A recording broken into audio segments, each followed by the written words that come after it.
I'm Charlie Sykes. Welcome back to the Contrary podcast. Where can we start? Looks like we have the betrayal of Ukraine on fast forward. The Trump administration essentially asking Ukraine to surrender to Russia, and it wants it to do it by Thanksgiving Day. Meanwhile, are we actually gearing up for a war with Venezuela that nobody really can figure out exactly what the war would be about? Maybe they're working on that. We had this extraordinary split screen the other day, and I want to talk about this, obviously, because I wrote about it. The funeral for former Vice President Dick Cheney at the National Cathedral. At the same time, the President of the United States, who was not invited, who was not there, actually MAGA was a completely, a no-show. Look, if you want a future MAGA, you did not show up at a Dick Cheney funeral. But in any case, there was that strange moment where everybody walks out of this absolutely gorgeous ceremony. And of course, they looked at their phones, and what did they find out? That the President of the United States had spent the entire morning ranting and raving about the sedition of Democrats who needed to be put to death. Wow. The two Americas, a reminder of what politics used to be like, what it has become now, how everything is turned upside down. And who better to talk to about that than our good friend Terry Moran. Terry, how are you doing? I'm good, Charlie. As you say, these are eventful days, but it's a beautiful fall day here in Frederick, Maryland, so it's all good. Yeah. Well, let's put this all in contrast. I know that you covered Dick Cheney. You know, what I wrote the other day was this was not the Dick Cheney you thought you knew. I was really struck by the fact that Donald Trump's name was not mentioned a single time at this funeral, and the politics was very, very muted. But it felt like just simply as a celebration of a certain kind of American patriotism and a certain set of values, it felt like kind of an act of defiance. And then, of course, you had that weird moment where everybody steps outside the cathedral and realized that the President of the United States was calling for the execution of prominent Democrats. So where do you want to begin? You want to talk about Dick Cheney just for a few minutes? Because I know that many of our listeners probably have very mixed feelings about the guy. Well, sure. His track record was, it was what it was. Yeah. But the one thing that funeral celebrated, I'm so glad you were there. I thought about going down. I didn't get an invite, but I could have gotten a press pass. I had a friend who would have gotten me in. But I'm glad you were there because the note that it struck was true. This is a man who loved our country, who served it by his lights to the best of his ability, honestly, without corruption. You might not have agreed with him, for a lot of reasons. And helped lead the country into a tremendous blunder, the war in Iraq. But you can't deny his patriotism. And I got to tell you, Charlie, when I covered him a few times on some of those long foreign trips that he would make. In fact, just before the Iraq war, he toured about 10 or 12 Arab states. And not every day, but many days, he'd call the reporters up to the cabin. He was flying Air Force Two, which is basically Air Force One with the vice president on it. Open some whiskey, pass it around, and have a chat, off-the-record chat. And I felt something I didn't feel. I felt like I was stepping into an even older Washington, right? That Washington of 50 years ago and more, where there was, a lot of people think it's too cozy, too insidery, that's for sure. But you got to know the person as a man and how he thought about things. And it wasn't the end of the world if you covered him critically. He wasn't going to have you arrested or whatever. It's a different Washington. And that's what I remember about him. I felt lucky because he was an impressive guy with bad judgment in some ways, but also a guy from another age. And I was grateful for that. It was somebody from a different age. And, when you think about his 40 years of public service, all the things that he did, he was White House chief of staff. He was a member of Congress for a decade.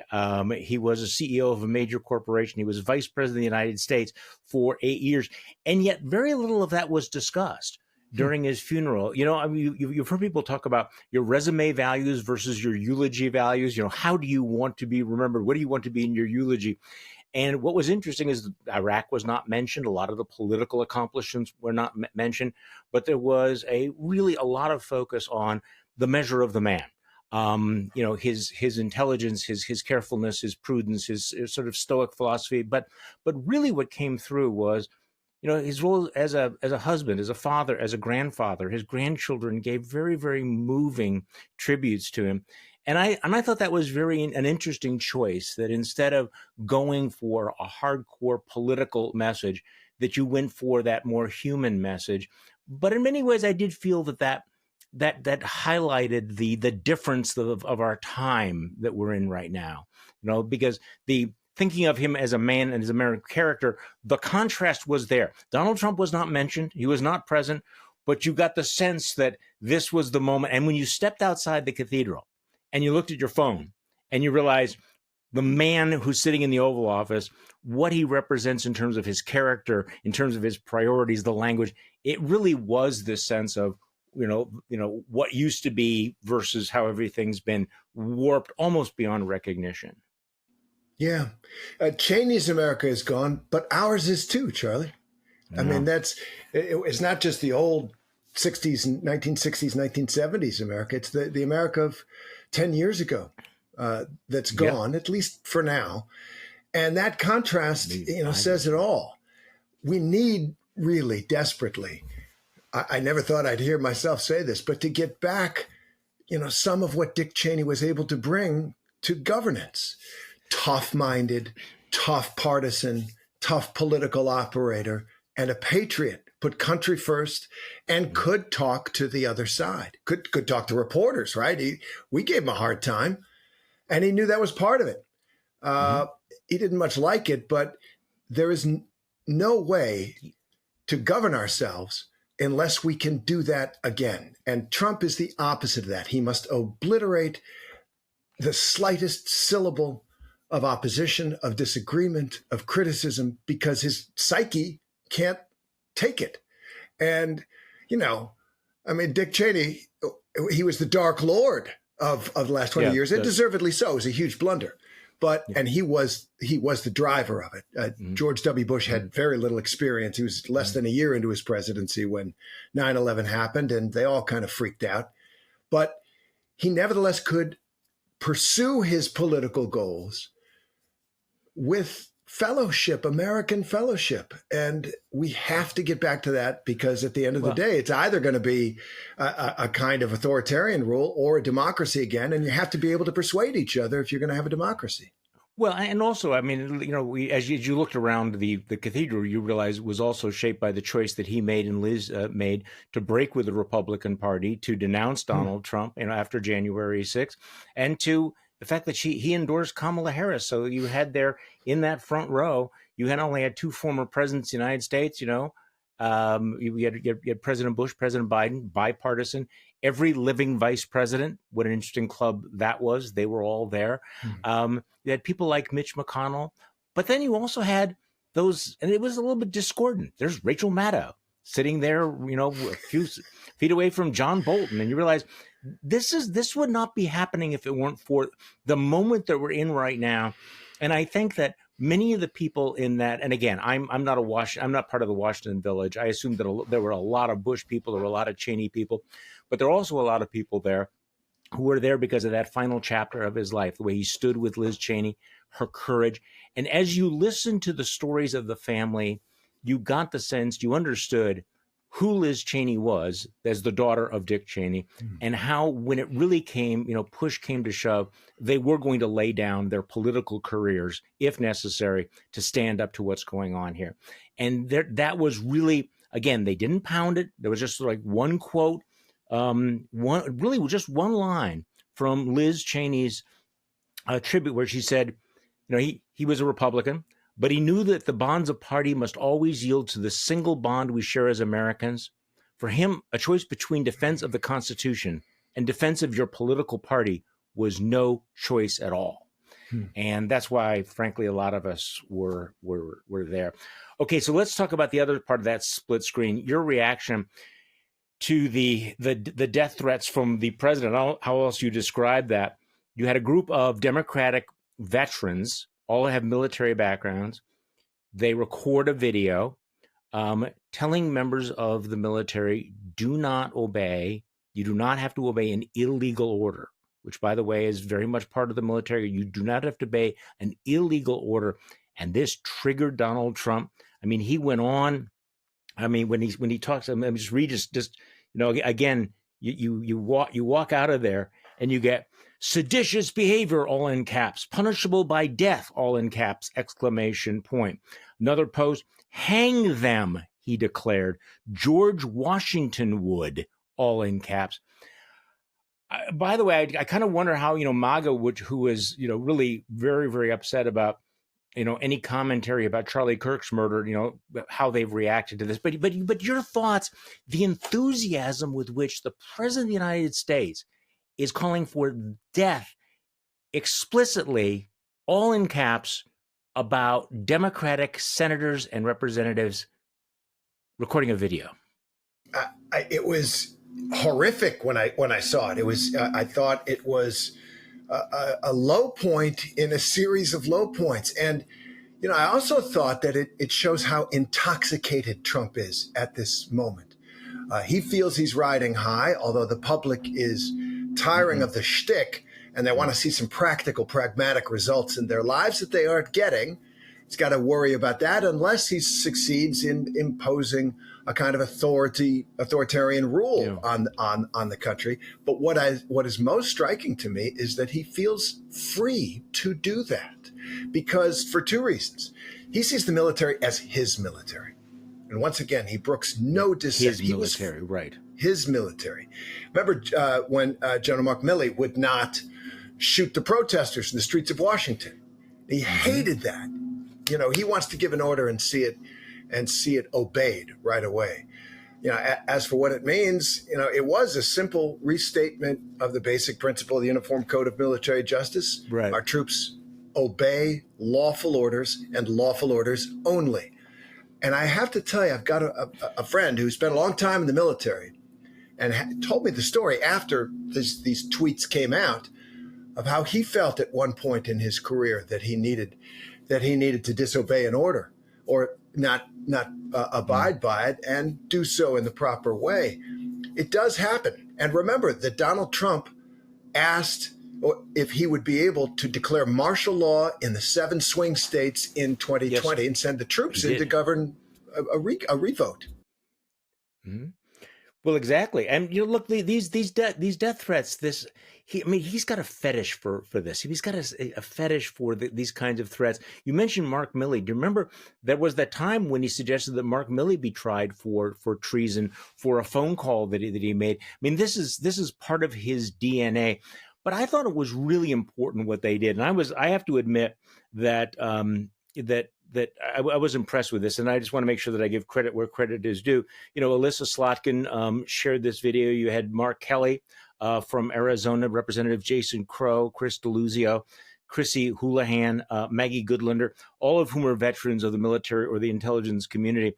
And when they're basically saying, don't give up the ship, don't disobey these orders, this is really important because one of the first things that Donald Trump did when he came into office was to fire all of the lawyers, right, to get rid of the judge advocate, the JAG Corps. The people who would have advised the generals and the colonels, is this a legal order? This is, again, you are obligated to follow a lawful order, but who's going to tell you that the extrajudicial murder of somebody is illegal? And so this is actually, I've been asking this question. I was on a panel with General Mark Hertling about this, and he was talking about how it's imbued into the military that you do not have to follow an illegal order. And my question was, well, who tells them it's illegal? And secondly, we're seeing the boats being blown up on a regular basis. So somebody is issuing the order, somebody's following the order, and somebody's pulling the trigger. I'm not reassured by all of this. So I was heartened when I saw the Democrats came out and made this point. But you want to talk about an escalation of rhetoric, and this is not just a one-off. We've gone from violent rhetoric here to violent rhetoric up here. Gone from crowds chanting "Hang Mike Pence" to the president of the United States saying "Hang these senators and congressmen." Yeah, and that is now part of his governing style. He wants people to be afraid, not just that they might get fired, but they might get put behind bars, that they might be sentenced. I think he's always had a fantasy of getting Barack Obama tried and convicted for treason and sentenced at least to prison. I think Isn't that, yes. Remember, he he put out a needs that. video of that. Yeah. Yes, that's right. He Yeah. needs that because it affirms him somehow. We're all living in this broken megalomaniac's psyche right now. And yet, as you point out, it's very, very serious. You know, the threat of violence intoxicates his followers too. And the unhinged will act on that. He has just painted a big target on each one of those members of Congress who made that statement. And they know it, and I'm sure they have enhanced security now. And that is the way he governs. He wants people to be afraid. As for the JAG Corps, what he's done, he and Hegseth have done, have broken a consensus across administrations. The JAG Corps is one of the sterling parts of our military. My father-in-law was career JAG, and there's no question that it tries to get the law right under the Constitution, under the traditions of our military, and they don't want that. They want somebody, right? You can get a lawyer to say the sky is green and the grass is blue, and they want a lawyer to do that for them when it comes when they want to use violence, when they want to do whatever on the streets of the United States, in the Caribbean, or beyond. Well, what's interesting is also, you know, that words have consequences. We're in this business. His enthusiasm for describing any kind of dissent as treason or sedition has consequences, because it is dangerous. That, you know, it is one thing to, I mean, look, this is a fundamental American value, right? We speak truth to power. We criticize people in office. Isn't it interesting how often he describes that as being, you know, treasonous or seditious? Because, of course, you talk about the targets on the back. If you're saying Alyssa Slotkin is committing treason, you have certainly raised the ante for what how patriotic Americans should treat her. I'm not saying that it's a call to kill her, but she is getting those threats, and that is inevitable. Okay, so a little digression here, because you mentioned his fantasy of throwing Barack Obama in jail. He had a horrifically bad week on one of his favorite cases, you know, throwing Jim Comey into jail. The Comey case, former FBI director. They go into court. He basically has this. I mean, is it unfair to say this marginally qualified beauty queen, very attractive young woman, but apparently not that great at law. No. And she goes in front of a judge and basically has to admit, yeah, we didn't show the grand jury the entire indictment. I mean, what the hell, Terry? This was ordered from Donald Trump. You have to go indict this guy. The person who said there's no evidence is pushed out of the way. They bring her in, and it sounds like this thing is completely falling apart. It is falling apart. I mean, she's an insurance lawyer. She was third runner-up in Miss Colorado 2010. And she worked for Trump a little bit. And one of the reasons she got stuck with this, if you remember, there was a handpicked Republican U.S. attorney in that district who looked at the evidence, said there's no there. We really can't bring this case. He got fired. Trump put her in, and none of the prosecutors in that office would go to court to make the case to a grand jury. So she's standing there clueless, rinky-dink. You know, she just doesn't have this kind of experience, and basically tries to pull a fast one on the judge. There was a 3-count indictment. The jury rejected 1 count. She had that one signed, and that should have been presented to the judge. And then she kind of went back, redrafted an indictment without the one they rejected, had the foreperson sign it, but did not present any of the second indictment to the grand jury. It was covered the same evidence, but still, it was, I think, more than amateurish. It was a little sleazy. It was a little, let's just get this thing done. No one will know. And then she gets caught. I thought the most interesting thing was there were many interesting things in the accounts of all this, but when the New York Times is reporting, you know, one of her colleagues is trying to argue in front of the judge, and they used the word unnerved to describe that he has to admit, yes, they told me not to tell anybody that there had been a memo saying that there's no evidence and that we're not going to prosecute this. I was told not to say that. They described me as unnerved. I kind of wish I could see this. Like, what does that look like? Imagine being in front of a federal judge and you basically have just been caught with your pants completely down. And it's like, you know, it's not just a case you're blowing, you know, your whole legal career is kind of like twisting in the wind there. Yeah, this magistrate judge there, we're all concerned about life tenure for various reasons, but life tenure does protect judges, and they are able to talk sternly to federal lawyers like this. And the indictment itself is riddled with problems because it is clear it was pushed publicly by the president, privately behind the scenes by higher ups at Justice Department. All that is on the record. That memo will come out. I mean, they'll try to claim privilege, but he basically confirmed that it exists. That's grounds for dismissal of this indictment. They wanted to get Comey.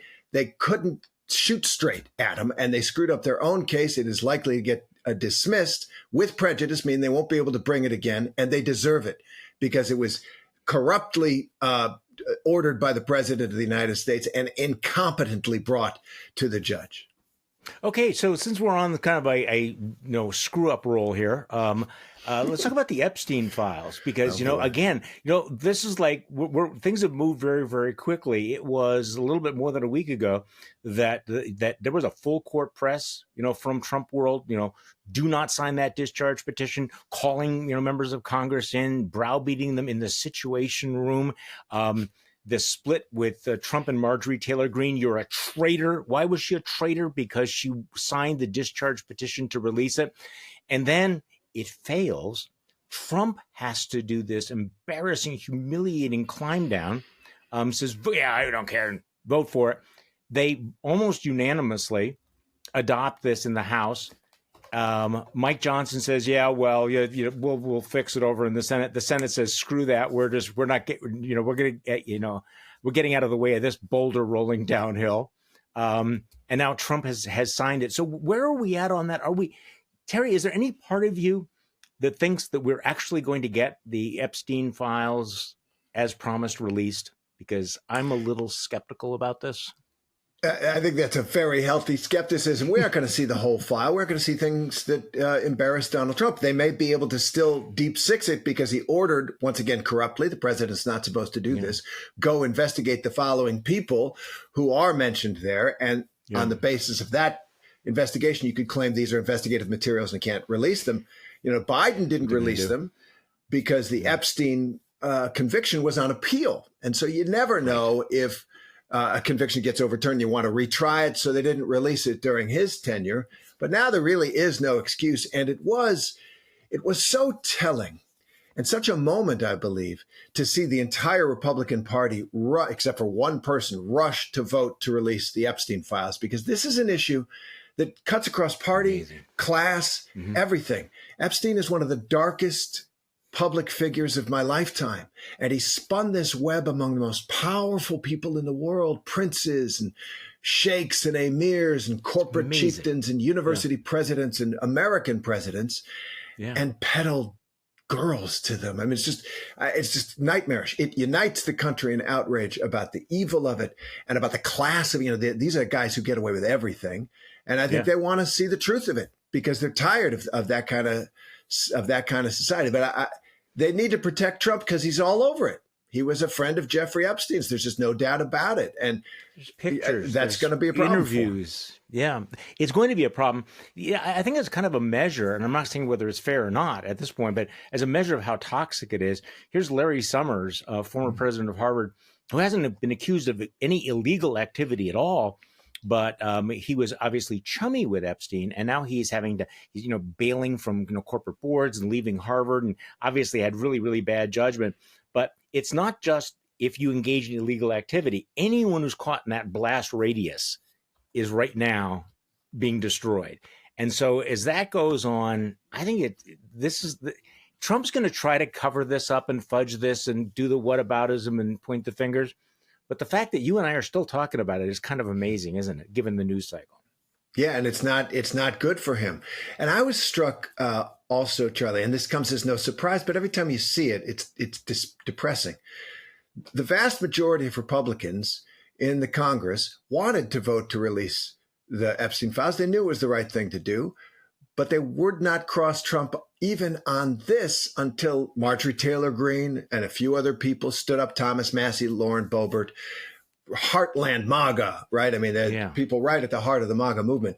And at the end of the day, that was enough. But their entire soul is controlled by what Donald Trump wants. And when Donald Trump said, okay, they completely turned on a dime. All of their arguments against releasing them completely vanished. And this happens on issue after issue after issue. They've got no mind. It's like he's an alien that's invaded their mind and stolen their soul. And literally whatever he says, including on the Epstein files, for goodness sake, how do you look your kids in the face when you can't stand up for what's right on that? And I think they got out of the way. That's what, as soon as he opened the door, it was like there was the jailbreak. So what do you make of the Marjorie Taylor Greene divorce from Donald Trump? I'm also, since I have a little bit of extra skepticism left over, I'm a little skeptical about all the strange new respect, because she basically hasn't seen the light. She's still Marjorie Taylor Greene. I mean, what do you think? Well, I'm curious about it because she's running for Senate. Looks like she's going to run for Senate in Georgia, right? And you can't. And I guess I'm a glass half full guy, and also, you love a convert. And I'm not talking about convert to Democratic politics or what I believe or anything. I'm talking about a convert to decency. That apology she gave on The View was about how she spoke to the nation. She said, yeah, I was wrong. That kind of brutish, mean-spirited, nasty, boundary-busting way of public address that is Trumpism. Which was entirely her brand. Yes. Entirely. Now, I don't expect her to go back and say the 2020 election was not rigged or whatever policy change, opinion change, might satisfy, a lot of people. But if she actually changes her tune, if she changes the way she speaks to the country, and it gets back to the Cheney discussion, I don't know, I'd welcome that. You don't hold a person's beliefs against them if the goal is to get people being normal Americans again in public office and being able to not demonize the slightest difference. Got to be able to talk to each other. I agree with that, but I don't think that the road to normality runs through Marjorie Taylor Greene. That's my concern here. Yeah, that's the Lord works in mysterious ways, right? Look, you and I are having a conversation, so we live in an age when there are strange bedfellows. Okay, I want to just keep sticking with this kind of screwing up thing. I have not followed this as closely as I should have, and part of me wants to be, again, not get involved in the irrational exuberance of some of it. But I did see this analysis in, I think it was The Tilt in the New York Times, about the redistricting wars. That this may be backfiring on Republicans in kind of a big way. Now, their big play was in Texas, where they did all the redistricting. A 3-judge federal panel has now said, no, that's unconstitutional. Caveat, big asterisk, now goes to the U.S. Supreme Court. Part of me thinks they're going to bail them out. But if that gets thrown out, the Indiana Republican Party legislature apparently is standing up to Donald Trump and saying, no, we're not going to do this. So the plan in Indiana has fallen apart. Texas is facing this legal challenge. And so at the end of the day, it might turn out that the Democrats, you tell me whether this is bullshit or not, that the Democrats might actually have won this redistricting war that no one thought was going to turn out this way. What do you think? What is your read of the landscape? It feels exactly like that to me. And it really is a moment. That Indiana vote is a moment for two reasons. First, they're worried, as all politicians are, about their own political survival. And if you keep slicing those Republican districts, up and adding some Democrats in, it just takes a few switches on the Hispanic vote. Those elections a couple of weeks ago have startled Republicans. And all of a sudden, your own seat is up for grabs, and you don't want that. And I also wonder if there is a kind of local pride coming back. You can't. We're Hoosiers. We govern ourselves. You don't get to tell us how what to do. We don't jump every time. You do in Washington and around the country for the most part. But there is a slight scent in the air of lame duckery. There is going to be a life after Trump. And if you are the one who mangled the congressional districts of your state or let Trump trample all over you, that's not going to be good for you. And the last thing, Gavin Newsom, he looks like a hero to Democrats right now. Yeah, no, that he pulled that off. But again, anytime the U.S. Supreme Court gets involved, I guess I've gotten to the point where every time you see federal judge blocks Trump here or there, it's like, hey, yeah, get back to me in 5 minutes, and we'll see whether or not that how that does on appeal. Okay, so the big story, and I don't want to leave, imply that I just wanted to get those other things out of the way. We have two big stories involving foreign affairs, Venezuela and Ukraine. Let's start with Ukraine, because this one is actually breathtaking. It's one of those where I have to read the stories 2 or 3 times to realize, is it really is really totally awful as it sounds? Sounds like, Trump's utterly unqualified emissary, is it Witkoff? Yes. Cut this secret deal with the Russians. The Ukrainians were not consulted. They were not at the table whatsoever. And it sounds like worse than absolute surrender. I mean, it cedes territory, Ukrainian territory, to the Russians. They have not even conquered militarily, would limit the size of their military, would limit the size of their weaponry. Some people have described it as essentially asking Kyiv to give up all national sovereignty. But Trump is putting the squeeze on, and he's demanding that they agree to this by next Thursday, by Thanksgiving. Otherwise, they're going to cut off all the military aid. I mean, we have talked in the past about Trump's betrayal of Ukraine or his appeasement of Putin. This strikes me as being off the charts. I mean, absolutely breathtaking in its sort of world historical act of appeasement. Your take? Absolutely. Witkoff basically was a messenger boy. He took the Kremlin's plan and Trump okayed it, because what this is not just Trump saying, I don't want anything to do with Ukraine anymore.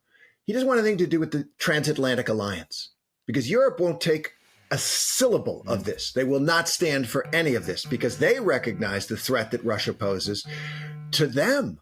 And if you give him total victory in Ukraine, which this is it would leave Ukraine broken, a broken nation that no one would want to invest in. It would essentially end their ability to join the West, which is what this war is all about. Yeah. And it would be, Putin likes these fragmented countries. He's done it to Georgia. He's done it to Azerbaijan. He's done it to Moldova. Mm-hmm. You have kind of a rump part of the country that has some insurgency or some rebels or some bogus independent government that's basically a Kremlin stooge, and no one wants to invest in them. No one wants to put money in them because of the uncertainty of what the country actually, what its borders are. And all Putin will do, all the next Russian dictator will do, is lick their wounds. The Ukrainians have given them a good bloodying, outnumbered whatever it is, 4-1. Yeah, amazing. And just rebuild the drones, rebuild their strategic missiles that they've been using against Ukraine and now are almost out of, and go after them again in 5 years. Trump knows this. He doesn't care about it. Europe knows it. They do. This is actually the break, not de facto, but de facto break between Europe and the United States. The Europeans will not go along with this.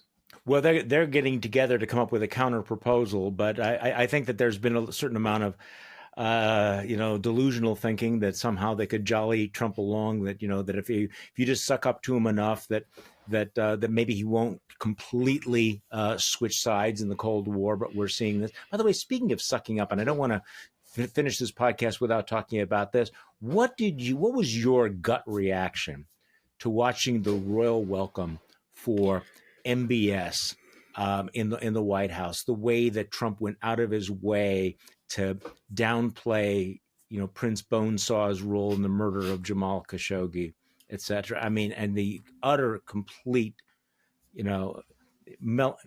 Melania wearing the, Saudi green to the state dinner, and all the beautiful people like, oh, we don't care about you being a murderer. I mean, give me your thoughts on that. Yeah, it was gross. It was disgusting. It was watching it was revolting. He basically, I actually shouted at one point while I was watching. I was like, "Get off your knees!" Right? Yes. He was bowing down. Yeah. I know that Saudi Arabia is an important country, has a lot of oil. Okay, great. He wants to make money there. Norway. Yeah, That's exactly. Right. So do we. But for some reason, this now century-year-old relationship between the United States and the Saudi royal family, which really isn't the nation, it's a brutal dictatorship and one family. It's the only country in the world named after a family because it's theirs. And this guy's a murderer of an American. I'm sure Trump didn't consider him an American because of his ethnicity, but he was. And he has him, murdered clandestinely and chopped up and brought back. And this is the guy that you grovel to. All the MAGA people are upset that Barack Obama went on an apology tour, and that was, I didn't think that was a great thing for Obama to do. But this isn't an apology. This is an abasement. He's on his knees before the Saudi kingdom. I don't think even in the tightest relationship years of the United States and Saudi Arabia, do I remember a fawning over, a kind of smallness of the American president with the Saudi king, or in this case, the crown prince. It was gross. Well, that also led to that rather remarkable moment in the Oval Office where you had the ABC reporter, Mary Bruce, who asked a really, really tough question. I mean, she brought the hot sauce, and Trump's reaction was, and I'm sure you picked up on this, was to obviously, it's ABC's fake news. ABC should lose its license. I was struck by, whatever you think about ABC, I was struck by just his instinctive reaction. I've gotten a critical question from a tough reporter, and my reaction is, how can I use the cudgel of government power to punish this news outlet? And he specifically mentions the FCC chair, who obviously is, his puppet, is going to do what but again, this internalization of, I am going to use the power of the federal government to bring all of the news media to its knees. Where are we at in that cycle? Because I was heartened by the toughness of the question, but then it's like right out there in front of the world press, in front of this dictator, showing that in the United States of America, this is the way we treat journalists who ask tough questions. Now it is, and there are two things about that. First, he can't stand tough questions, and he can't stand tough questions asked by women. Right? Earlier in the week was the quiet piggy to a Bloomberg reporter, who's a woman, and he's always had this visceral reaction. How dare you? And he trashes them. You're a terrible person. He spits at Mary Bruce, who's, I love ABC News. It's my alma mater, I think. Did I leave there under great circumstances? No, but I'm not going to badmouth them. They do their best within the limitations they have. And one of them is that they can't describe what you just did, really. That what we're looking at is a personalized power. It's about what I want to help me get rich, get revenge, whatever, that we have never seen in the presidency that in any other country would properly call authoritarian. He wants to be an authoritarian leader and is getting there. No, I think it's pretty obvious, and there's less and less subtlety, and as I've said before, if we had predicted a year ago half of the things that he's already done, we would, of course, have been accused of Trump derangement syndrome. The only real Trump derangement syndrome are the people who go along with this. Okay, so meanwhile, while all of this is going on, he appears, and again, part of the cognitive dissonance of Donald Trump is he can't decide whether he wants to be a war president or whether he wants to win the Nobel Peace Prize. So apparently, he's putting the Nobel Peace Prize on the back burner temporarily, and we might go to war with Venezuela, maybe even between now and the time this actually airs. So give me your thoughts on all of this. Sometimes he talks about we're going to go to war with Venezuela because of the drugs. Sometimes it's because of the thuggish left-wing government there. Sometimes it's because of immigration. Where does America first and war with Venezuela? How do you square the circle? You can't, and I'm shocked and alarmed right now by the forces that we have readied for what could only be some kind of kinetic action, some kind of attack on Venezuela. There's our largest aircraft carrier, the Gerald R. Ford, and its associated forces. There's a special forces unit there. There's all kinds of, there's 20,000 troops now that have been, and that's probably not enough. I don't expect an invasion. But I've also noticed, Charlie, Venezuelan opposition sweet talking Trump. You can hear their welcoming of him, Right. and is there a back channel agreement that they'll launch something in Venezuela, we'll give them air power and all kinds of other things to support them, we'll chop off the head, make sure we get rid of this terrible leftist government, and we'll install, or the opposition will become the government of Venezuela, and we'll take half the oil revenue. That sounds very Trumpy to me, and very dumb. Yeah, that because sounds very Trump. I was in the White House, and I remember being told we will be greeted with sweets and flowers. Liberators. Yeah. Mm-hmm. It feels to me similar. Well, again, as General Hertling wrote in another publication, people should not assume that Venezuela is a small country that's going to roll over like Grenada. I mean, this is complicated. It obviously has other implications for South America. Colombia is becoming increasingly disillusioned and outspoken about what Donald Trump is doing. And it's one thing to overthrow a bad government. And if, Maduro left office, the world would probably be a better place. But then what happens? What is the stability? What fills the vacuum? Do we have a long-term plan? Does anybody think that Donald Trump thinks past the next news cycle? And what happens to destabilize the region if the rest of them look at at the United States doing this? And again, what's happening with Colombia ought to be a warning that not everyone's going to be greeting us as liberators. So that story, just continues to be just extraordinary. You mentioned earlier, I want to circle back to something because I agreed with what you said, but I also think it's kind of paradoxical. Donald Trump acts as if he does feel as if he's unstoppable. He's got the wind at his back. And yet you look at the most recent public opinion polls, and he is hemorrhaging support in key demographic groups. Republicans are freaking out. They're showing a little bit of independence that we've not seen before, more of a willingness to not give him everything he wants. His economic policies look shaky. He's obviously extremely worried about the Supreme Court. So in some ways, it is very Trumpian that he projects this incredible confidence. But the reality is that he has not had a great 30 or 60 days, has he? Now, so how much of that is just bravado? And how much of it is isolation? He doesn't quite understand that he's getting some problems. I think he wants to forge a government where those problems don't matter. A truly authoritarian rule where elections, he said, we won't have to have elections anymore if we get these election laws right and the redistricting right. I think the mistake that he made, the category error, is to think that Americans weren't Americans, that we would sign on, that a majority or even a strong minority would sign on to a kind of third world, nationalist, populist, authoritarian movement. Some have, but most Americans are still very pragmatic. Unless you're solving their problems, you can have all the parades, you can have all the shows of force around the world, you can have all the bluster, you can have all the ballrooms and gold you want. You got to solve people's problems. And unless you stifle dissent, and I'm not talking about liberal dissent, I'm talking about MAGA dissent, not just on Epstein, but on the cost of living, on healthcare, on things that are going to matter to people, you are going to be in trouble. I think that day of reckoning is coming to him, because I think he came in with this sense, move fast, break things, take over, don't let the other side have a voice, and manage the elections so that, like Orban did, like Putin did originally, so that you don't have to worry about him.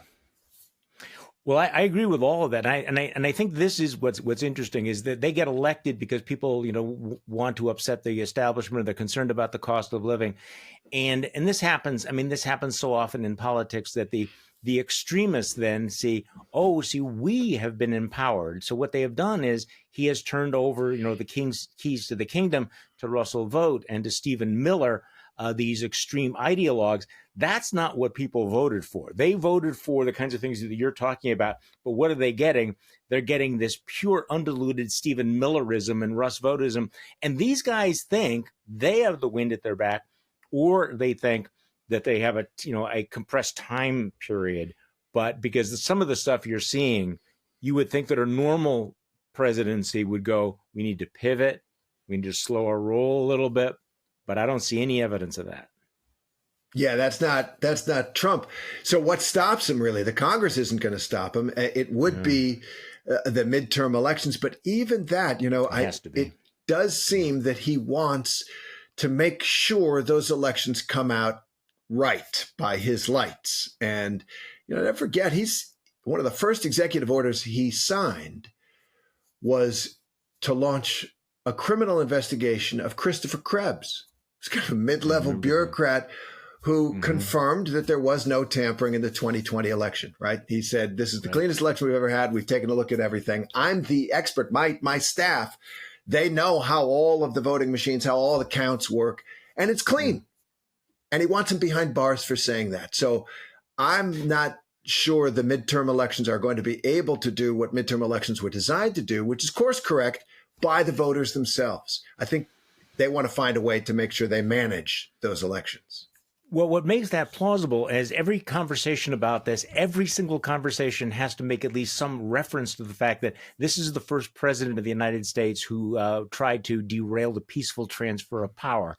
This is a man who actually tried to overturn the election, who incited a mob. It's interesting. I was watching a movie about January 6th. God forgive me for my sins. I have to do this. And I turned to my wife and I said, this actually happened. The country saw this with our eyes. We experienced that. And so if there's if people think that it's like, oh, it's a little paranoid to think that this guy might actually interfere with elections, excuse me. I know that we have short attention spans, but how do we possibly forget that Donald Trump actually has already tried to do this? And you mentioned how he wanted to, perhaps declare martial, or at least there were voices around him. Well, who are the voices going to be around him next time? Who are the grown-ups going to say, no, you can't do that? You got a room full of, My Pillow guy and Mike Flynn and Steve Bannon telling him what he can do and what he should do. Holy shit, Yeah, that's real bad news. And there are signs, there's this thing that a contact of mine in the National Guard has noted that the Guard has been given an order, every state National Guard, to have a the kind of anti-protest unit. I can't remember what they call it, but 150, 300, whatever it is, units designed to quell domestic disturbances. Okay, now the Guard, that has been part of its role, but this seems more proactive, more pointed, and every single Guard unit has been told you have to have that specially trained anti-unrest unit. And that has alarmed some people in the Guard. What do you want to use that for? And as I say, the Guard has been asked to do that. Obviously, 1968, 1992, the Rodney King riots. And Trump loves the fact that you can do that. And he sent them around the country. They can't really find any unrest, but he's inclined in that direction. So every time I see something like that, I'm suspicious. Well, and also that's why it's so important to remind members of the Guard, members of the armed forces, that you do not have to obey an illegal order. I mean, that's kind of a warning. I keep coming back, speaking of Dick Cheney again.